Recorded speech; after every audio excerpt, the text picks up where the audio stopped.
गांधी जी जब गोलमेज सम्मेलन में लंदन गए थे तो उन्हें वहीं इस बात की भनक लग गई थी कि ब्रिटिश सरकार भारत में मॉर्ले मिंटो सुधार की सांप्रदायिक निर्वाचन पद्धति के आधार पर सवर्ण और असवर्ण हिंदुओं को बांटना चाहती है।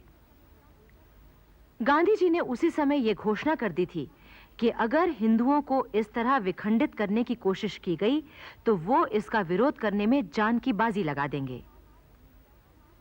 11 मार्च 1932 को गांधी जी ने यरवदा जेल से वायसराय को पत्र लिखकर चेतावनी भी दी कि वो ऐसा कोई निर्णय लेने का प्रयत्न न करें। मैं अपने वचन पर आज भी टिका हूं। किंतु 17 अगस्त को ब्रिटिश प्रधानमंत्री मिस्टर रैमसे मैकडॉनल्ड ने अपना कुख्यात सांप्रदायिक बंटवारा घोषित कर दिया। इसमें कथित अस्पृश्यों के लिए पृथक निर्वाचन के अधिकार दिए गए थे। ये बात इतनी चालाकी से रखी गई थी कि यदि गांधी जी इसका विरोध करें तो लोगों में गलतफहमी पैदा हो जाए। किया यह गया था कि अस्पृश्यों को अनुपात से अधिक सीटें दी गई थीं। साधारण सीटों में भी प्रतियोगिता का हक दिया गया था। गांधी जी ने 18 अगस्त को ही पत्र लिखा, यदि इस निर्णय को बदला नहीं गया तो मैं 20 सितंबर से आमरण अनशन शुरू करूंगा।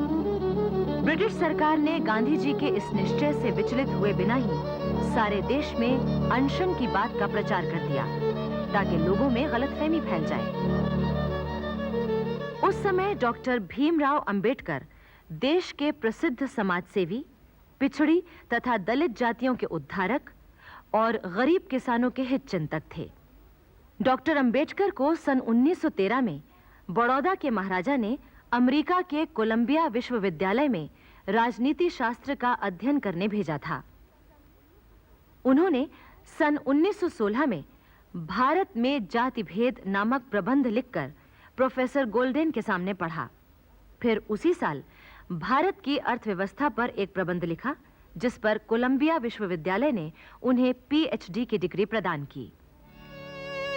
सन 1917 में डॉक्टर अंबेडकर ने लंदन स्कूल ऑफ इकोनॉमिक्स में प्रवेश लिया। फिर सन 1918 में भारत लौटने पर वो बंबई के एक कॉलेज में अर्थशास्त्र के प्रोफेसर नियुक्त हुए। इसके बाद 1923 में डॉक्टर अंबेडकर ने बंबई में बैरिस्ट्री शुरू की। सन 1924 में उन्होंने बंबई में बहिष्कृत हितकारिणी सभा की स्थापना की। यहीं से उनके अछूतोद्धार आंदोलन का श्री गणेश हुआ। इस आंदोलन के मुख्य कार्यक्रम थे उस समय के अछूत कहे जाने वालों में शिक्षा का प्रसार करने के लिए छात्रालय की स्थापना करना, सांस्कृतिक विकास, वाचनालय तथा अभ्यास केंद्र चलाना, औद्योगिक तथा कृषि स्कूल खोलना, अस्पृश्यता निवारण के आंदोलन को गतिशील बनाना। जब लंदन में पहली गोलमेज कॉन्फ्रेंस हुई तो उसमें डॉक्टर अंबेडकर भी शामिल हुए थे।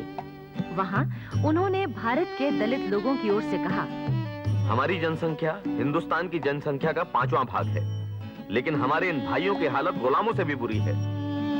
डॉक्टर अंबेडकर ने दलितों के राजनीतिक संरक्षण के लिए एक ज्ञापन पेश किया जिसमें पृथक निर्वाचन संघ तथा सुरक्षित सीटों की मांग की गई थी। डॉक्टर अंबेडकर की यही मांग महात्मा गांधी से उनके मतभेदों का कारण बनी। 15 अगस्त 1931 को दोनों नेताओं के बीच इस विषय पर बातचीत भी हुई, पर परिणाम कुछ नहीं निकला। दूसरी गोलमेज कॉन्फ्रेंस में भी ये मतभेद बना रहा। तब ये सोचा गया कि ब्रिटिश प्रधानमंत्री जो उचित समझें अपना फैसला दें, और 17 अगस्त 1932 को ब्रिटिश प्रधानमंत्री ने अपना फैसला सुना दिया तो गांधी जी ने अनशन करने की घोषणा कर दी। 20 सितंबर से महात्मा गांधी ने यरवदा जेल में अपना आमरण अनशन शुरू कर दिया। इससे सारे देश में चिंता फैल गई। जवाहरलाल नेहरू उस समय नैनी जेल में थे। गांधी जी के आमरण उपवास की खबर पाकर वो अत्यंत भावुक हो उठे थे। वो सोचने लगे, अगर बापू मर गए तो हिंदुस्तान की हालत क्या होगी और उसकी राजनीतिक प्रगति का क्या होगा। मुझे भविष्य सूना और भयंकर दिखने लगा और जब मैं उस पर विचार करता था तो मेरे दिल में एक निराशा सी छा जाती थी। गांधी जी के आमरण अनशन की प्रतिक्रिया स्वरूप पंडित मदन मोहन मालवीय ने तत्काल पूना में एक मीटिंग बुलाई। इसमें डॉक्टर भीमराव अंबेडकर को भी बुलाया गया। अन्य नेताओं में मुकुंदराव जयकर, तेज बहादुर सप्रू और राजगोपालाचारी प्रमुख थे। मुकुंदराव जयकर समाज सुधारक, शिक्षा शास्त्री और नरम दल के नेताओं में से थे। वो बड़े ही तटस्थ और संतुलित विचारों वाले व्यक्ति थे। तेज बहादुर सप्रू उन दिनों के महान विधि विशेषज्ञ और बुद्धिजीवी थे। मुकुंदराव जयकर और तेज बहादुर सप्रू ने कांग्रेस और सरकार के बीच अनेक कानूनी मुद्दों को सुलझाया था। चक्रवर्ती राजगोपालाचारी महान बुद्धिजीवी और राजनेता थे। वो गांधी जी के भक्त और कांग्रेस के कर्मठ सेनानी थे। पूना में इन तमाम लोगों के साथ हुई बातचीत के परिणाम स्वरूप 24 सितंबर 1932 को एक समझौता हुआ, जिसे पूना पैक्ट कहा गया। गांधी जी ने भी इस निर्णय को संतोषजनक समझा। ब्रिटिश प्रधानमंत्री ने भी इसे 26 सितंबर को स्वीकार कर लिया। उस दिन गुरुदेव रविंद्रनाथ ठाकुर गांधी जी से मिलने गए थे। पूना पैक्ट पर ब्रिटिश प्रधानमंत्री की स्वीकृति का समाचार आने पर गांधी जी ने गुरुदेव के हाथ से नींबू पानी पीकर अपना व्रत समाप्त किया। इसके बाद महात्मा गांधी ने सरकार से अनुमति मांगी कि उन्हें अस्पृश्यता निवारण के कार्य हेतु जेल से ही हरिजन नामक पत्रिका निकालने की अनुमति दी जाए। सरकार ने उनकी ये मांग मान ली और हरिजन पत्रिका का प्रकाशन शुरू हो गया। लेकिन ब्रिटिश सरकार कांग्रेस को पूरी तरह दबा देना चाहती थी। दमन चक्र और गिरफ्तारियों का दौर अभी चल रहा था। उसे जैसे ही पता चला कि कांग्रेस अपने अगले अधिवेशन की तैयारी कर रही है, तो सबसे पहले 4 जनवरी 1933 को कांग्रेस के कार्यकारी अध्यक्ष डॉक्टर राजेंद्र प्रसाद को गिरफ्तार कर लिया। डॉक्टर राजेंद्र प्रसाद सन 1911 में कांग्रेस के सदस्य बने थे।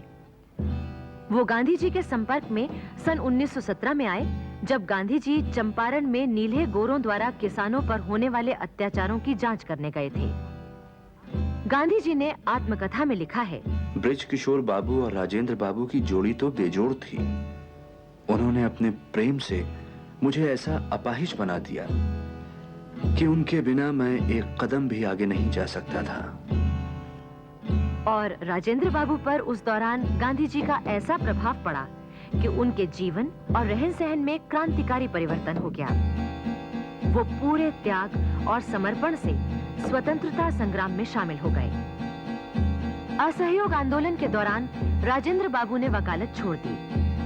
सन 1921 में राष्ट्रीय विद्यालय बिहार विद्यापीठ खोला, जिसका उद्घाटन गांधी जी ने किया था। सन 1922 में कांग्रेस अधिवेशन के बाद राजेंद्र बाबू कांग्रेस के महासचिव बने। इस दौरान वो कांग्रेस के रचनात्मक कार्यक्रमों का खूब प्रचार करते रहे। जब सन 1925 और 1927 में महात्मा गांधी ने बिहार का व्यापक दौरा किया, तो राजेंद्र बाबू उनके साथ रहे। जीरादेई गांव पहुंचने पर गांधी जी ने उसे राजेंद्र बाबू का जन्म स्थान होने के कारण तीर्थ स्थान कहा था। सन 1930 में नमक सत्याग्रह के दिनों में राजेंद्र बाबू बिहार कांग्रेस के अध्यक्ष थे। नमक सत्याग्रह के सिलसिले में जन जागरण लाने के लिए राजेंद्र बाबू ने अनेक स्थानों का दौरा किया, सभाएं की और सत्याग्रह के लिए लोगों को तैयार किया। नमक सत्याग्रह की घोषणा होते ही बिहार के अनेक स्थानों में हजारों लोगों ने सत्याग्रह में भाग लिया और बदले में ब्रिटिश सरकार ने उन पर लाठियां और गोलियां बरसाने में कोई कसर नहीं उठा रखी। भागलपुर जिले के वेहपुर नामक स्थान में पुलिस ने सत्याग्रहियों पर निर्दयता से लाठियां चलाईं। राजेंद्र बाबू और अन्य नेताओं ने इसका विरोध किया तो उन्हें भी पीटा गया। राजेंद्र बाबू तो जख्मी हो गए थे। इसके कुछ ही दिनों बाद उन्हें गिरफ्तार करके 6 महीने की सजा सुना दी गई। फिर सन 1932 में सत्याग्रह के दौरान राजेंद्र बाबू को गिरफ्तार किया गया। इस बार भी 6 महीने की सजा दी गई और उन्हें अभी जेल से छूटे 6 महीने हुए थे कि कांग्रेस का कार्यकारी अध्यक्ष होने के नाते एक बार फिर पकड़कर जेल में बंद कर दिया गया। लेकिन अप्रैल 1933 में कांग्रेस ने अपने निश्चय के अनुसार कलकत्ते में अधिवेशन की तैयारी शुरू कर दी।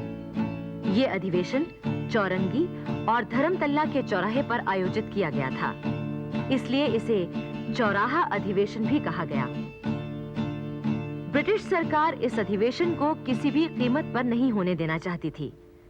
अधिवेशन के सभापति इस बार भी पंडित मदन मोहन मालवीय होने वाले थे।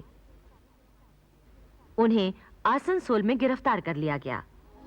इतना ही नहीं, अधिवेशन में भाग लेने के लिए जो 2200 प्रतिनिधि देश के तमाम हिस्सों से आ रहे थे, उन्हें रेलों और बसों से जबरदस्ती उतारकर गिरफ्तार कर लिया गया। फिर भी करीब आधे प्रतिनिधि अधिवेशन में पहुंच गए और श्रीमती सेनगुप्ता के सभापतित्व में अधिवेशन शुरू हो गया। ठीक इसी समय पुलिस ने प्रतिनिधियों पर आक्रमण कर दिया और भीषण लाठीचार्ज हुआ, किंतु लाठियों की मार सहते हुए भी कांग्रेस के शांत प्रतिनिधि उस समय तक बैठे रहे जब तक कि सारे प्रस्ताव पास नहीं हो गए। ये प्रस्ताव थे: सत्याग्रह आंदोलन को मजबूत बनाया जाए, विदेशी वस्त्रों के बॉयकॉट की अपील देशवासियों से की गई थी, गांधी जी को अनशन की सफलता के लिए बधाई दी गई थी और स्वराज्य के लिए कराची अधिवेशन में स्वीकृत प्रस्ताव के प्रति आस्था प्रकट की गई थी। पुलिस के दमन ने अधिवेशन में काफी गड़बड़ी फैला दी। तमाम प्रतिनिधियों और श्रीमती सेनगुप्ता को गिरफ्तार करके जेल भेज दिया गया। इतिहासकार लिखते हैं कि कांग्रेस का ये चौराहा अधिवेशन गिरफ्तारियों के लिए सदा याद किया जाएगा, क्योंकि ब्रिटिश सरकार ने भारत में आतंक फैलाने की पूरी कोशिश की और चाहा कि कांग्रेस छिन्न भिन्न हो जाए। 8 मई 1933 को गांधी जी ने आत्मशुद्धि और प्रायश्चित करने के लिए 21 दिन का उपवास शुरू किया। तब ब्रिटिश सरकार ने उन्हें यह कहकर जेल से छोड़ दिया कि उनका उपवास अस्पृश्यता निवारण के लिए है। जेल से छूटकर गांधी जी ने तुरंत एक वक्तव्य जारी किया कि सविनय अवज्ञा आंदोलन अस्थायी रूप से बंद कर दिया जाए। इस पर देश भर में लोगों ने गांधी जी के इस निर्णय पर असंतोष जाहिर किया। क्रांति दल के नेता और कांग्रेसी नेता दोनों ही गांधी जी के इस फैसले पर नाराज हुए। उस समय वल्लभ भाई पटेल के बड़े भाई विट्ठल भाई पटेल आंदोलन स्थगित करने के विरोध में एक संयुक्त वक्तव्य जारी करके कहा था: गांधी जी ने तो सत्याग्रह स्थगित कर दिया। ये एक तरह से इस बात को सिद्ध करती है कि वे नेतृत्व तो नहीं कर सकते। हम लोग इस निश्चित मत पर पहुंच चुके हैं कि एक राजनीतिक नेता के रूप में गांधी जी विफल रहे हैं। समय आ गया है कि कांग्रेस को एक नए सिद्धांत पर संगठित किया जाए। इसके लिए एक नए तरीके तथा एक नए नेता का उद्भव जरूरी है। गांधी जी ने सरकार से यह भी कहा, वे इस आंदोलन को स्थगित कर सकते हैं, किंतु शर्त यह है कि राजेंद्र प्रसाद, वल्लभ भाई पटेल, जवाहरलाल नेहरू, मदन मोहन मालवीय, खान अब्दुल गफ्फार खान आदि प्रमुख नेताओं को छोड़ दिया जाए।